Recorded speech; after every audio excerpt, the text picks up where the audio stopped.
And we even had kids literally receiving chemo, getting injections, and casting a fishing pole at the same time. So it's just something we do to distract them from their diagnosis, and it really works. Welcome to the Woman Angler and Adventurer Podcast, inspiring real women with a passion for fishing and the outdoors to go get their adventure on. Now, here's your host, Master Captain Angie Scott. All right, everyone, welcome to another episode of the Woman Angler and Adventurer Podcast. I have another exciting guest on with me this week. I'm excited to talk about this program. I've got the founder on with us this week, Jake from Angling for Relief. We met at ICAST briefly, and I got to hear just a little bit about what this organization is, and it's a super cool concept. So I definitely wanted to have Jake on the show so he can talk a little bit more about it and kind of get the word out. So people that might not know about Angling for Relief, what you do. So Jake, I'll kind of let you take it away if you wouldn't mind, just introduce yourself and kind of talk about how this whole thing got started. All right. So I'm Jake Kloppenstein. I'm a 17-year-old senior at Plant High School. And when I was in kindergarten, I met a boy named Ryan Baker through one of my school's church programs called the 8th Grade Angels, where we would sit with the 8th graders during Mass. And our groups are like, we created a little friend group out of that. And we would meet at Red Robin's every week. And that's when I kind of started to get to know Ryan and learn what a good person he was. And then a year later, he was diagnosed with Ewing sarcoma, a form of bone cancer. And we kind of just noticed that him and his family were never out and having fun. And when they were out, they weren't having as much fun because they were suffering silently. And a few years later, we wanted to change that. We wanted to make that situation a little bit better for people suffering just like the Bakers did. And we decided to do that through fishing. And at first, we were looking for organizations in our area that introduce fishing to pediatric cancer patients. And I would have just worked with that organization a lot. But we never found anything like that. So we decided that we would just do it ourselves, make our own organization. So Angling for Relief was born. And through that, we created 2 programs. One program is called the Dry Fishing Kit, and we bring it into the hospitals. It's a little tackle box with a small 2-foot Zebco rod. And the Zebco rod has a little bobber attached to it so they can just cast and retrieve and practice that while they're in the hospital room. And we even had kids literally receiving chemo, getting injections, and casting a fishing pole at the same time. Wow. So it's just something we do to distract them from their diagnosis, and it really works. We're all fishermen in my family, so we understand that, and you're a fisherman too, yeah. And anyone listening is a fisherman, and you understand that when you have a fishing pole in your hand, all you're thinking about is fish, and where's the next fish? How am I going to catch the next fish? You're not worried about what's happening in reality. Yeah. So that's kind of the meat and potatoes of it. But we also have another event that involves the families more. It's called the Fishing is Relief events. And we take out maybe 20 families, 15 families, and pair each kid up with a volunteer. That's usually a certified captain in the Tampa Bay area, or at least an expert fisherman in the area. And we just let them free, give them bait, rods, tackle, and they can take all of it home afterwards so they can fish on their own. And these events are at like ponds, lakes, seawalls, piers, wherever we can find an area to gather a bunch of people to fish. Very cool. So I kind of wanted to touch on, why fishing. You kind of talked about it a little bit. I mean, it sounds like your family is just that's what you guys do. Yeah. And you're so right. When you're thinking about fishing, it's like sometimes I compare it to even like golf. When you're out on a golf course, you're only thinking about your next shot, and fishing is kind of the same thing in that that's for a lot of people, it's their release, because when Absolutely. You're out on the water, you're just focused on, fishing, you're not thinking about all the other things that we deal with in life. And so, I think it's a great idea that you were able to kind of pair up your personal passion with a way to help these kids that are going through such, scary times, really, giving them a way to kind of escape even when they're in a hospital setting. I know you mentioned when we met at ICASR that it has not been without some challenges, right? I mean, Absolutely. Can you talk a little bit about some of the challenges you've had to face and overcome? So the biggest challenge as an organization was most definitely the pandemic, COVID-19. We weren't able to get into hospitals, and we weren't able to have large gatherings. And you couldn't even have large gatherings of like normal unaffected people, let alone cancer patients that really can't even get the common cold, and it's detrimental to them if they do. But what we did to combat that was actually pay charter captains, because they were still running during COVID. We paid charter captains to take out families, and we would send out all the families that we know, and we would just put them on boats so that they were able to have some fun fishing experience. And it's really a true fishing experience. It's much more authentic than the pier fishing and stuff. So we have kept that as part of the organization, of course. You have these events that you mentioned, you talked about. Is it kind of a progression a lot of times where like a kid starts out getting introduced to it with the dry fishing kits, and then once they get to a point where they're able to do some more kind of hands-on experiences, they're able to participate in the like actual on the water events, or how does that usually work? So it's really cool because people will come in from all different parts of that story. A lot of the kids, I will work with them in the hospital, and then they will get invited out to those events. But sometimes we'll just get word from families that aren't in the hospital that they want to go to these events. And we cater to bereaved families, siblings, parents. So they don't need to be in current treatment to go to those events. Gotcha. But I would say, yeah, that the point of the organization is to like introduce them to fishing with that kit, and then practice their skills at those events, and then master those skills while they're on the boats. Very cool. Fishing. Do you have a lot of kids that maybe had prior fishing experience, or is this a lot of kind of a first time introduction for a lot of them? We have multiple. So we have some people that have never fished before, never even seen a fishing rod. And then we have some other people that usually the people that just come to the Fishingers Relief events, they're the ones that know how to fish and love to fish. And they just happen to be a cancer affected family that loves to fish. Gotcha. Very cool. So right now, though, you're mostly focused just in, you mentioned Tampa, so kind of the Tampa area. Is that correct?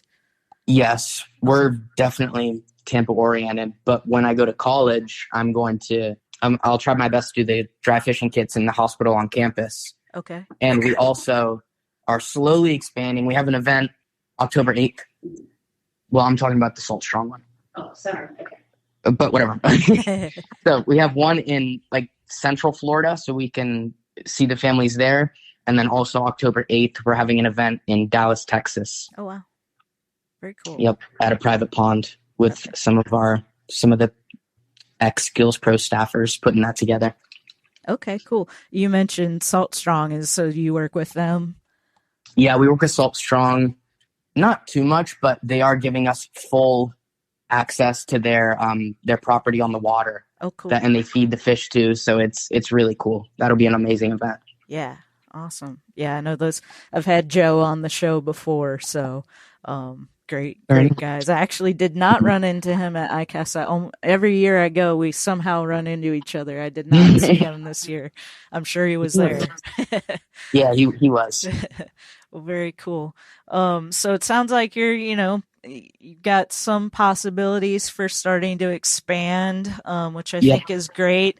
Would you like fishing and hunting information and tips from experienced outdoors women? Want to learn more about outdoor gear that works for you? Want inspiration and try to find something new in the outdoors? Then subscribe to Adventurous, the only women's hunting and fishing magazine. Adventurous is a high-quality print magazine you'll be sure to love, and it makes a great gift for other outdoors women and youth. Subscribe at adventurousmagazine.com. What can people do that are listening that if somebody's listening, they want to help out? What's the best thing that somebody could do to help you guys? The easiest thing is donations. Our website is www.anglingforrelief.org, and there's a place to donate there. You can also donate on our Facebook, which is just Angling for Relief. But anyone in our area or in Dallas, Texas, or Central Florida that is an experienced fisherman and would like to come volunteer at one of those events, let us know. I'm pretty sure you can get into contact with us on the event or on the website, Instagram and Facebook, all Angling for Relief. Yeah, so just come into contact with us. Let us know you want to volunteer, and we'll get you set up. Very cool. Well, I'm going to for sure put links to the website and also the social media platforms so people can just click a link and give you guys a follow and check out the website as well. So I'll make it as easy as possible. I know you mentioned a couple events coming up. Is there anything else that you'd want to mention? So another thing that people can do to help, I didn't mention this earlier, but what we're trying to do is find another person like me in either the Tampa Bay area or near that can come into the hospitals and do that dry fishing kit, because I'm going to college, and we need to find young kids that are willing to do the same thing and keep the mission going. Very cool. So how does that kind of work? So you bring the kit and you just kind of show the kids how to use it and that sort of thing? Yeah, so we go to the infusion center. So I see like 3 to 4 patients each visit, which is like 3 or 4 hour visit, whatever. It depends. But I'll bring 5 kits in, come into the infusion center, and exactly what you say, teach them to use the kit. But mostly what we do is just like talk, because the kit is kind of for when there's nothing else to do. Mm-hmm. It's like something to do instead of picking up social media or scrolling for hours, watching YouTube videos. It's just a lot healthier of a way to distract yourself than social media and instant gratification and whatnot. Yeah, very cool. So yeah, hopefully if somebody's listening and somebody who would be interested in helping out to actually do some kind of boots on the ground work with the dry fishing kits, that would be incredible. So yeah, I mean, I love the whole concept of this, and hopefully, we'll just continue to get the word out and get more support, so that way you can continue on and even, possibly expand further in the future and do some more events. It's all absolutely appreciate that. Yeah, very exciting stuff. So thank you for, not a lot of young kids are, doing things like this, like, working with people that aren't quite as privileged or going through a hard time. Kudos to you for kind of seeing the need and making this happen. That's awesome. Thank you. I appreciate it.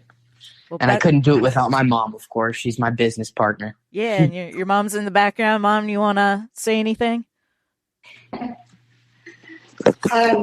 Yes. So, I mean, Jake's right. It is definitely a collaboration of the community. We've had so many people, other nonprofits, also, and companies based out of Florida that have been very generous and helping. And without their support, we could have never even been able to reach the number of patients and families that we have been able to reach. And I do want to add one thing about our Fishing is Relief events that Jake probably can't appreciate just because he's not a parent. But as a parent, I love our Fishing is Relief events because these mothers and fathers get to just show up. They don't have to think about constantly being on and entertaining their children and teaching their children. They get to sit back and just watch their children have fun because the volunteers, we've got it all. one of our most recent events, it just tickled me to hear the mothers. There were a group of about 3 mothers, and the volunteers were totally making over the mothers too, you know, taking the fish off of their hooks and then putting new bait on. And the mothers were saying, nobody ever makes a fuss like this over us. This is so nice. So it's really good to see that it's not only there to help distract the children who are going through cancer or still dealing with the after effects of cancer, because it really is never over, unfortunately. That the side effects go on and on and on. But also to see that the parents get a little bit of relief. And we provide all of the food, we provide, you know, sun protection, so they really can, other than, you know, maybe needing to bring medicine, they really can just show up and just spend 4 hours being able to enjoy their family and bond with others that have been going through a similar battle as themselves. Very cool. Well, I'm glad you mentioned that, because that is an important aspect of it too, because, you know, the parents go through a lot, obviously, when you have a child going through something like that. So yeah, very cool. And, you know, give a shout out to all the volunteers and captains that step up and come out for these events. I think that's awesome too. It really is, because these are typically on Saturday mornings, and they could be out running a charter, and they choose to come to our events and work with these families for free instead. And actually, my most recent sign up, because I'll send out a link to all of our past volunteers with a registration for the next event. And the first 4 people who registered were previous captains that have worked with us. So it's just, it's a great community. The fishing community has just been very supportive. I love it. And you're in the fishing capital of the world, so that's helpful too. It is. Well, very cool. Well, I just want to thank both of you for taking some time out to share about Angling for Relief, and I hope we'll get some more people interested in supporting it, and maybe some more volunteers as well. Absolutely. And thank you for giving us this opportunity to talk to your fans. We appreciate it. My pleasure. Thank you guys so much.